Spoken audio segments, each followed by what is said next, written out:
ఎవరూ లేని సమయం. అటువైపుకి వచ్చిన ఒక పెద్దాయన నేను ఒక్కరిని మాత్రమే కాపాడగలను, నాతో ఎవరొస్తారని అడిగాడంట. అప్పుడు ఆ అమ్మాయి అరక్షణం కూడా ఆలోచించకుండా నేను వస్తా పదా అని వెళ్ళిపోయిందంట. అబ్బాయి చనిపోయాడు. పైకెళ్లి దేవుడితో దీనంగా ఇలా అడిగాడంట,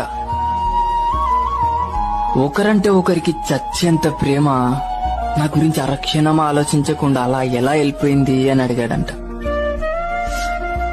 అప్పుడు ఆ దేవుడు అన్నాడంట, నే పంపించిన పెద్దాయన కూడా అమ్మాయిని ఇలానే అడిగాడంట.